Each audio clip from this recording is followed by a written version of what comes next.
नमस्कार।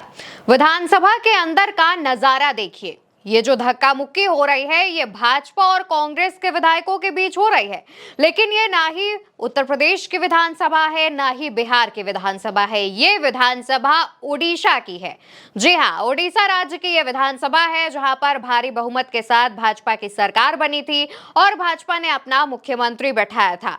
उस विधानसभा के अंदर की ये तस्वीरें सामने आ रही हैं जहां पर कांग्रेस विधायकों के साथ भाजपा विधायकों ने धक्का मुक्की की है और इसके बाद ठीक उसी तरीके से आरोप प्रत्यारोप का दौर भी शुरू हो चुका है जैसा कि राजनीति में होता है। अब दोस्तों, जब ये तस्वीरें सामने आई उसके बाद कांग्रेस की तरफ से एक आरोप लगाया गया। वो आरोप क्या था, पहले हम आपको वो बता देते हैं। दोस्तों, कांग्रेस अपने ऑफिशियल एक्स अकाउंट से पोस्ट में लिखती है, ओडिशा में 36,000 से ज्यादा महिलाएं और 8,400 से ज्यादा बच्चे लापता हैं। जब इस गंभीर मामले में बीजेपी सरकार से सवाल पूछा गया तो उनके विधायक विधानसभा में धक्का मुक्की और हाथापाई पर उतर आए। बीजेपी की ये शर्मनाक हरकत दिखाती है कि वो सदन बाधित कर सवालों से बचना चाहते हैं। बीजेपी लाख कोशिश कर ले, उन्हें ओडिशा की जनता को जवाब देना ही होगा। बीजेपी सरकार और मुख्यमंत्री को बताना होगा कि राज्य में महिलाएं और बच्चे सुरक्षित क्यों नहीं है। कांग्रेस का आरोप है कि महिलाएं और बच्चे ओडिशा में सुरक्षित नहीं है। उन्होंने एक आंकड़ा भी दिया कि 36,000 से ज्यादा महिलाएं, 8,400 के आसपास बच्चे लापता चल रहे हैं। इसको लेकर जब कांग्रेस ने सवाल पूछा उसके बाद भाजपा विधायकों ने कांग्रेस के विधायकों के साथ धक्का मुक्की की, हाथापाई की। वहीं दूसरी तरफ दोस्तों, भाजपा जो आरोप लगा रही है वो सुनकर आप चौंक जाएंगे। भाजपा का आरोप है कि कांग्रेस के जो विधायक हैं वो सदन में स्पीकर की बेंच पर चढ़ने की कोशिश कर रहे थे और उन्हें रोकने के दौरान ये हाथापाई हुई। दोस्तों, कांग्रेस के जो विधायक हैं उनका नाम बहिनीपति बताया जा रहा है। कहा जा रहा है कि ये जबरदस्ती स्पीकर की बेंच पर चढ़ने की कोशिश कर रहे थे। ये आरोप भाजपा के विधायक लगा रहे हैं। वहीं दूसरी तरफ दोस्तों, विपक्ष के तौर पर मौजूद बीजू जनता दल पार्टी के विधायकों का कहना है कि भाजपा लगातार सरकार के सवालों से बचने की कोशिश कर रही है और इसी वजह से ये हुआ। अब दोस्तों, जिन दो विधायकों के बीच धक्का मुक्की हुई है उसमें भाजपा के विधायक मिश्रा पर कांग्रेस के विधायक बहिनीपति आरोप लगाते हैं और बताते हैं, पत्रकारों से बातचीत में बताते हैं, मिश्रा ने मेरे शर्ट का कॉलर पकड़कर मुझे धक्का दिया। मैं मंत्री महापात्र से हाथ जोड़कर निवेदन कर रहा था कि जब सदन में व्यवस्था नहीं है तो वो जवाब ना दें, लेकिन अचानक मिश्रा आए और मेरा कॉलर पकड़ ली। तो कुछ इस तरीके का आरोप जो है दोस्तों वो कांग्रेस के विधायक ने लगाया। यहाँ पर ना सिर्फ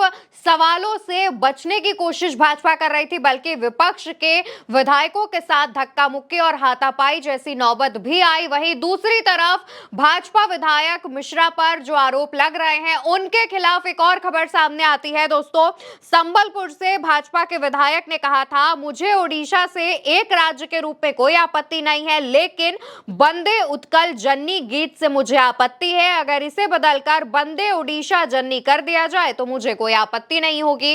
दोस्तों, बंदे उत्कल जन्नी ओडिशा राज्य का राज्य गीत है और इसको लेकर के उन्होंने आपत्ति जताई थी, जिस पर बीजू जनता दल के विधायकों ने उनसे सवाल पूछे थे और उनके बयान पर कड़ा आक्रोश भी जताया था। वो इस वजह से क्योंकि बंदे उत्कल जन्नी को 1994 में बीजू पटनायक सरकार के दौरान विधानसभा में राज्य गीत के रूप में अपनाया गया था और इस पर जब भाजपा विधायक ने सवाल उठाए तो इस पर बीजू जनता दल के विधायक भड़क उठे और मुख्यमंत्री से उन्होंने सवाल पूछने शुरू किए। हालांकि दोस्तों, जिस दौरान विधानसभा के अंदर कांग्रेस और बीजेपी के विधायकों के बीच हाथापाई धक्का मुक्की हो रही थी उस दौरान बीजू जनता दल के भी तमाम विधायक सदन में मौजूद थे, लेकिन उन्होंने इस हाथापाई और इस धक्का मुक्की से किनारा बनाए रखा। उनका एक भी विधायक इन दोनों पार्टियों के बीच की धक्का मुक्की में बीच में नहीं आया। अब दोस्तों, आरोप प्रत्यारोप का जो दौर है वो शुरू हो चुका है। एक तरफ जहां कांग्रेस की तरफ से आरोप लगाया जा रहा है कि महिलाएं बच्चे लापता है, इन सवालों से बचने के लिए भाजपा ने ये किया, तो वही भाजपा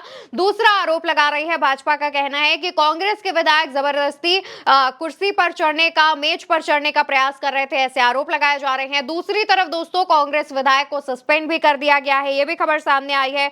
और वहीं इसके बारे में जो जानकारी है वो उड़ीसा यूथ कांग्रेस के ऑफिशियल पेज से दी गई है, जिसमें लिखा है ओडिशा के कांग्रेस विधायक तारा प्रसाद बेनीपति को विधानसभा से सिर्फ इसलिए सस्पेंड कर दिया गया कि उन्होंने ओडिशा के बेटियों के साथ हो रहे अन्याय के खिलाफ आवाज उठाई। बीजेपी ने संसदीय लोकतांत्रिक व्यवस्था का मजाक बना दिया है।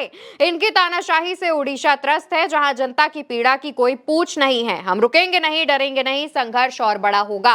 और इस बात की जानकारी कांग्रेस की तरफ से दी गई है कि बेनीपति को विधानसभा से तकरीबन 15 दिन के लिए सस्पेंड कर दिया गया है। अब दोस्तों ओडिशा के इतिहास में पहली बार विधानसभा के अंदर कुछ ऐसा देखने को मिला जहां पर सत्ता पक्ष और विपक्ष के विधायकों के बीच हाथापाई, धक्का मुक्की की स्थिति हुई। बीजू जनता दल के भी तमाम विधायकों ने कहा कि ओडिशा के इतिहास में यह पहली ऐसी तस्वीर है जो कि सिर्फ भाजपा की वजह से बनी है। फिलहाल अब इस बयान पर, इस खबर पर आपका क्या रिएक्शन है, आपको क्या लगता है, इसका जवाब कमेंट बॉक्स में दीजिएगा और चैनल को साथ ही साथ सब्सक्राइब करिएगा।